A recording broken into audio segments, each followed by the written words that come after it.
Hello. Hello there. Is that Walter Christopher? Yes, it is. Hi, how you doing? It's DJ Gloss here from Sound Fusion Radio in London, in England. How you doing? Hey, how you doing, DJ Gloss? I'm good. I'm fine. How are you? I'm absolutely great, thank you. Yep, feeling really good. Apart from the fact the weather's not been great here in London, but hey, it never is this time of year anyway, so I don't know why we expect it at all.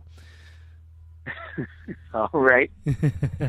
So how's things? Whereabouts in the world are you, Walter? Well, right now while I'm talking to you, I'm in the Bronx. Wow. So I'm right across I'm near Yankee Stadium. Wow, there you go. That's fantastic. Oh, brilliant. Yeah. So what's the weather like there? Snowy. Well, it's not snowing now, but it's been snowing off and on. February has been a snowy month here for whatever reason, more snow than we've normally got in the area. So there's like mountains of snow everywhere that I guess the city's going to have to clear away because it makes parking very difficult. Yeah, I can imagine. Yeah, we're really useless in London when it snows. We just everything just grinds to a halt here, and I think people actually like it when it snows because they don't go to work and things like that. Does it snow there a lot? Well, when it does, it tends to snow quite well, but we see it once or twice a year, maybe. But when it does snow, we're really useless with it because we're never prepared, and the roads get blocked and the trains get stopped, and you name it. Oh, okay. So we're not so good at that. Do you mind if I start firing a few questions at you, Walter? Is that okay? I'm sorry. You know what? I was turning the phone up. I didn't hear you. Okay, I was having problem hearing you, so while I was turning the phone up, that's not a problem. No, that's not a problem. I'll move things a little bit closer to me. I was wondering if it's okay to start firing a few questions at you, if that's okay. Yes, I'm ready to go. Okay. Well, most of your fans call you Walt Chris. Are you okay with Walt Chris? Shall I call you Walt Chris, or is Walter better? What would you prefer? Walt Chris is fine. And you know what? I was just thinking about that. Now that you mentioned that, I was like looking at the influx of artist names that have Christopher attached to it. I'm like, wow, I'm going to shorten my up. Brilliant. Loving it. So I was reading through some of the material on you, Walt Chris, and I was really interested in the beginnings of music for you, and I noticed that you kind of liked spinning up your mum's record collection. Is that right? Exactly. That's basically my introduction to soul music or any music, as per se, would be through my mother's record collection. She had like all the old artists. Oh, I shouldn't say old artists, but classic artists like the Manhattans and Main Ingredients and all the Motown stuff.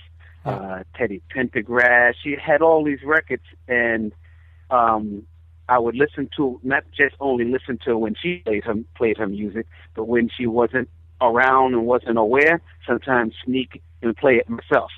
And I was just really entrenched in the music. And after seeing watching Soul Train and seeing like artists like the Jacksons and stuff on Soul Train, I was like, this is what I want to do. Yeah, that sounds absolutely great. And what about as you kind of developed a taste of music of your own? What sort of things did you sort of go for then? What were your likes as you were sort of in your teens, say, or something like that? You mean what was the likes of my own music, or with? Yeah. So if you went out and bought records yourself when you were a teenager, what artists would you buy yourselves? For yourself, for your own collection. Wow. You know what? I think the first album that was given to me, one of my uncles gave me an Earth, Wind and Fire album.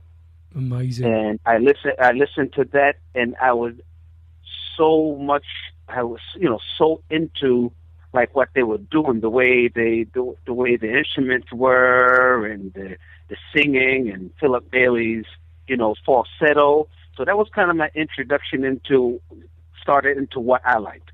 With that, when I received my first record, and then from then on, it would change as I matured, and and just things would change. I spent a little time in L.A. and I got really into smooth jazz. A friend of mine was very much into smooth jazz, and he introduced me to that. I'm listening to guys like Grover Washington and Bob James and people like that, and I'm like, wow, this is really a little different than the R&B. Similar, but a little different, a little more mellower. So I was into that. And then in Harlem, we had the New Jack Swing. So we had artists like Teddy Riley and Guy and Christopher Williams and that whole thing going. And, you know, that was a different element of music. So I was able to take a whole lot of the things, and I discovered groups like Steely Dan and stuff like that on my own. Yeah. Listening to a radio, and I would hear listen to Steely Dan, and I'm like, who is that? What is this? This is great.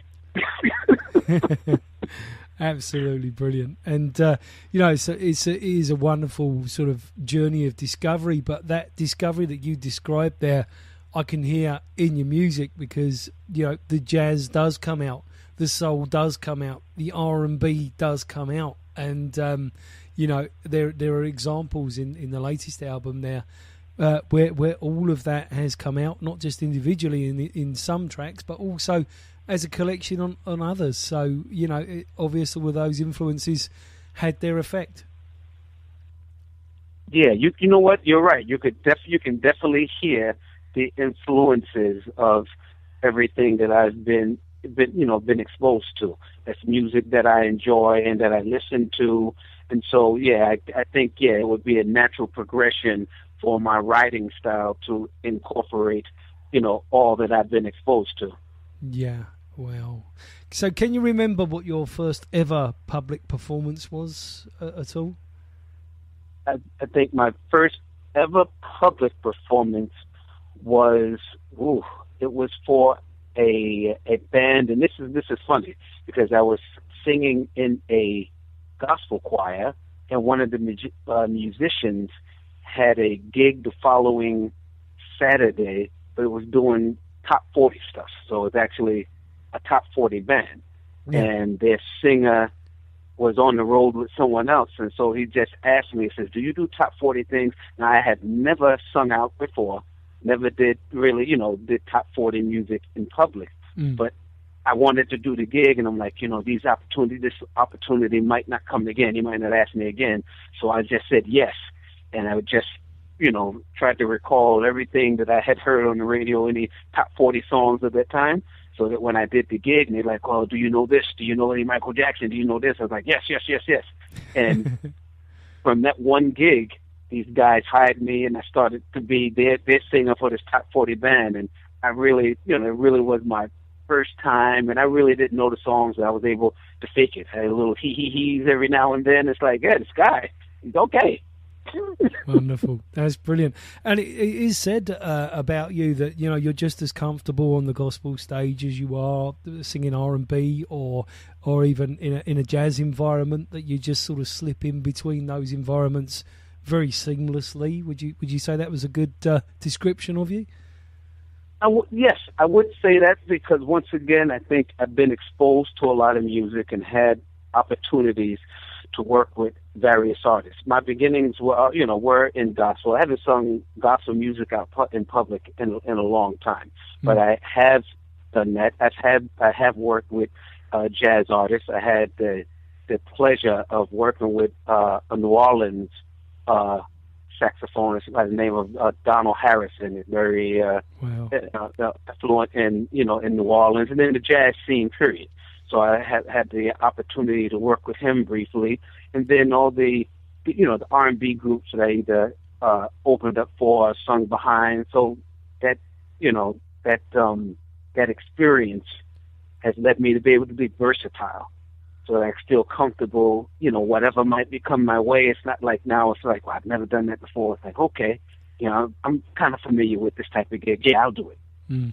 Wow, that's brilliant.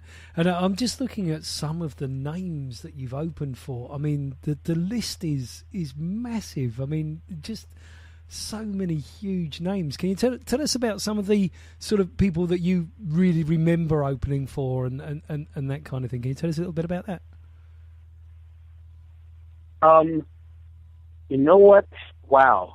And a lot of the people that are open for that, and that, like that, that list can be expansive, and I'm, not really a what do you call it, a name calling type of guy throwing out names. I know this person, I know that person, but the one of the gigs that I remember the most was I did a show in New York City where I had the opportunity to open up for Miss Diane Carroll. Now, I would know her as an actress, a great actress, beautiful woman, but I didn't realize she had such a nice voice. So after I had did my thing, and it was time for her to go on, she comes on, she's wearing this beautiful gown, and she has basically an orchestra, and I'm just standing on the side watching this and just like, wow, this is Hollywood. This is beautiful. Yeah. Listening to the string arrangements, and it was just beautiful. That really stuck in my mind because it was such a big production. It was like, wow, that's classic. That's lovely. Absolutely fantastic story.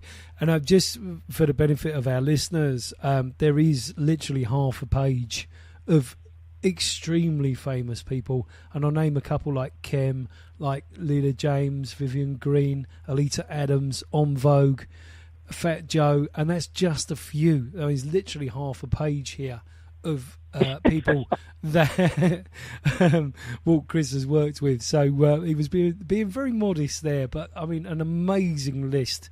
Walt, it really is absolutely fantastic. Thank you.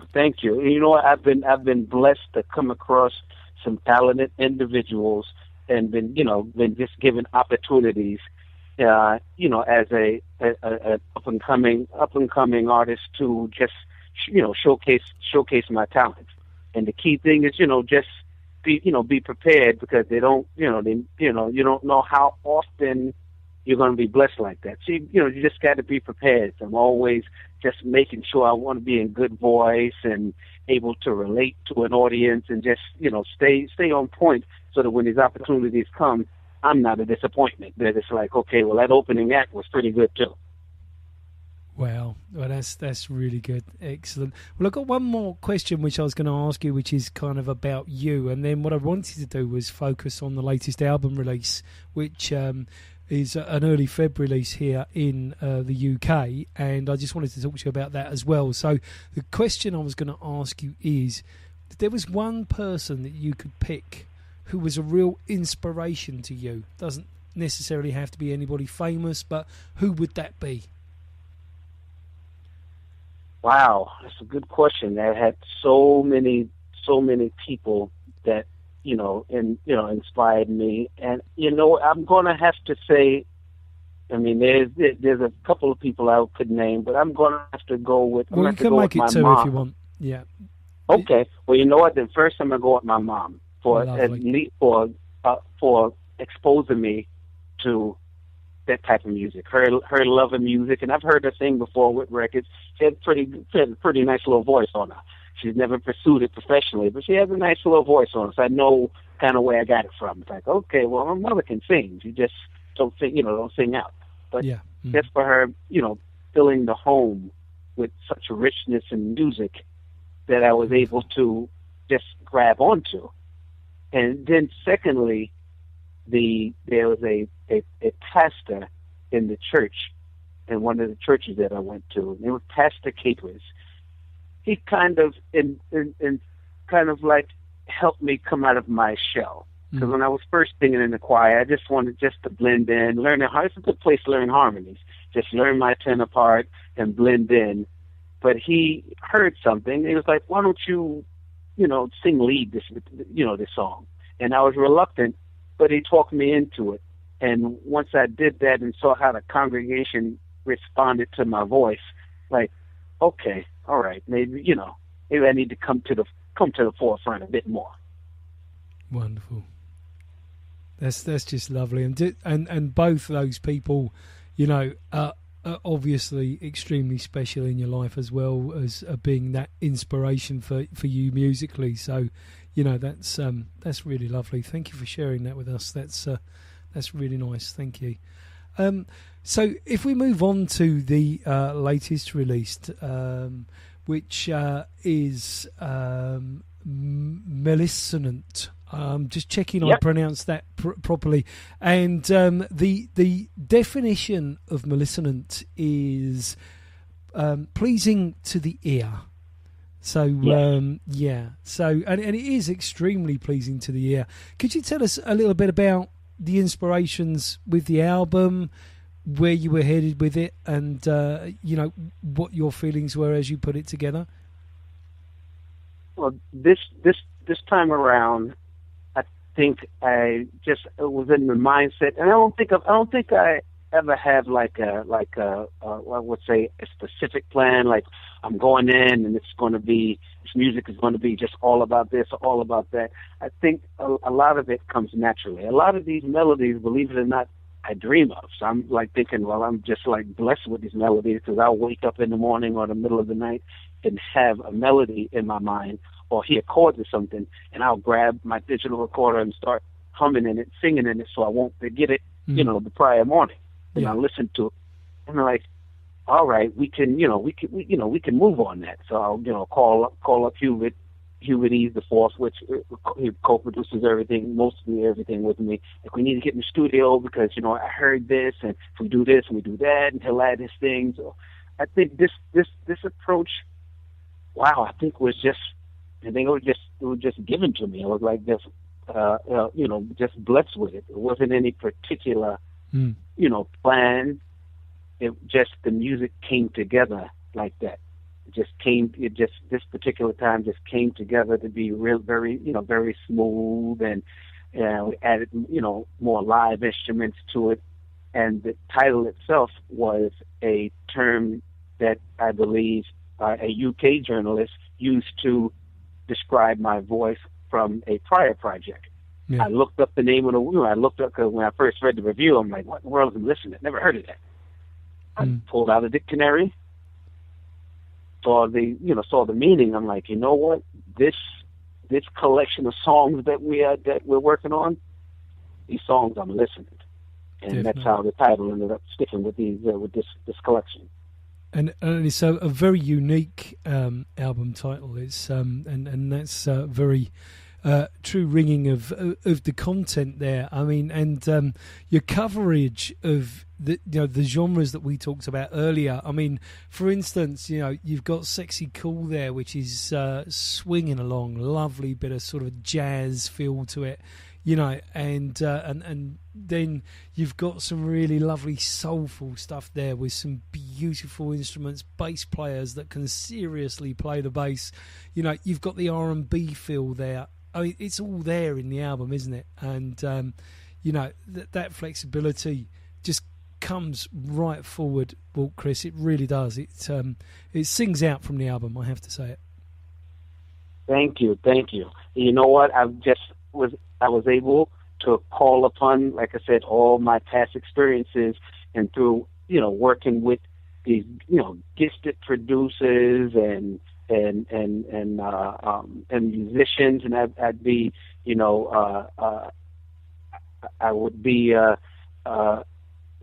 I need to express my appreciation for these people. Dave Watson, who played sax and flute, Barry Donnellan, who plays with Bruce Springsteen. He broke out his trumpet and his French horn for me.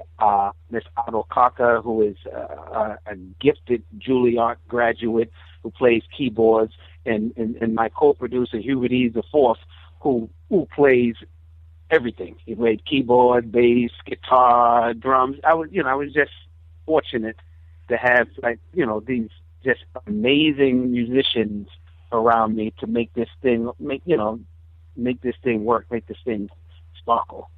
Wonderful, and we're really pleased to be right behind you. I mean, this is your own label. You're completely independent, aren't you, Walt Chris?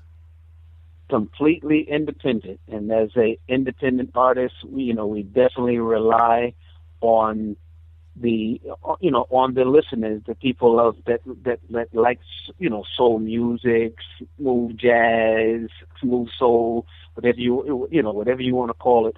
We constantly call upon their support, because a lot of us independent artists, and I'm sure, just to speak for myself, it's a labor of love. We're putting our time and our money into these projects. We don't have the machine behind us to do this. So everything, we're really putting everything into it. And the only way for us to keep it going is we need, need the love of the public to help us keep this going and keep putting this type of music out. Absolutely. And, we are great supporters of independent artists here at Sound Fusion Radio. It's important that we sustain this industry because, at the end of the day, everybody's got to make a living. Everyone's got bills. And, if you're doing something you love and you can live by it, whether that is not extravagant or whether it is extravagant, whatever you want to call it, whatever living is to an individual, then that's great. But the minute that you're not, then there's a tendency for there to be no more music, and that would be incredibly sad. There's so much unheard talent out there that never gets into the mainstream of things, and that's where Sound Fusion Radio likes to sort of fit in and bring that talent to the ears of people who can and do appreciate it. Well, that's why I listen to Fusion Radio, because I can hear all that good music that I'm not hearing over here. Fantastic. I'm glad you're a listener too. That's absolutely amazing. Thank you very much indeed. So are you now you've got the album released and so on, are you performing live gigs with some of the material, or are you out and about doing sort of album presentations? What are you doing there with that at the moment? Okay, well, right now we're just basically concentrating on promoting the album as far as radio and the internet outlets and the various social media, but we do have plans on going out to perform it live. I have a trio, and sometimes go out with a quartet. Definitely going to bring in a lot of the songs now are sax oriented. Now this particular project, we definitely will bring out a sax player, and we're gonna hit the road and promote this thing. One of my dreams is to come out there to the UK and promote this. I've never performed my material in the UK. I have performed there before, but it was for a private function, and it wasn't my material. So I'm looking forward to coming back on that side of the pond and performing my songs. Well, that would be lovely if you do, and make sure that when that happens, you touch base with Sound Fusion Radio, because we'd just love to come along and listen in and promote the gig and just be part of it, and that would be absolutely fantastic. And so, I mean, with the album, the album now released and so on, if there was, if I was to ask you, do you have a track that particularly is your favourite? I know I did ask this question of a singer-songwriter once, and she turned around to me and she said to me, my songs are like my children. She said, so don't ask. I don't have a particular favourite, but I still get tempted to ask. Yeah, you know what, and that's true. That's true. You probably get that from most songwriters. They are like our children, and we love them all for a different reason. Yes, There's a commonality in the love, but then you love them all for a different reason. But I mean, I don't, I like it. I love everything that appears on this latest album. Yes, yeah. But let's say I'm just gonna stick. No, my manager's gonna be like, "Don't say it." I like Sexy Cool, and I like Splendor Love. Just something about the way those songs swing. Yeah. So I'm going to ask you then to tell us the story behind Sexy Cool, because you put the lyrics together for it. What's the story behind that from the writer's point of view? I was going for a nostalgic type of feel. Like when I visualized the song, I swear I was seeing black and white. not color, but like a old black and white film. Yeah. Where they're in a club where, smoking cigarettes are still allowed and it's smoky, and you got this jazz band playing, and then walks this amazing, stunning, female. And that's the thought that is running through the band leader's mind while he's up there, conducting his band. He's just watching the movements of this woman. She's so captivating. He's just envisioning that she's empowered by, he's drawing his own conclusions in his mind. He's running this story in his mind. She's this and she's that. And the backdrop is this swinging jazzy music. Wonderful. So that's what, that's kind of like what was on my mind as I was writing it. That's a wonderful, wonderful story. And, I can see all of that imagery in the song. When I listen to the tune, what you just described, I can see there. Absolutely, that's brilliant. Yeah, wow. And the other one was Just Us Two, was it? You said? Oh, Splendor. Yeah. That's the one. Yeah. So what? Yeah. Tell us. Splendor. Tell us about Splendor. Well, I think with Splendor is one of those songs that I actually dreamt of the melody. I woke up and I had this melody on my mind, just the hook or the chorus. Yes, yeah. And it wasn't actually any words yet. I just could hear a keyboard playing. I'm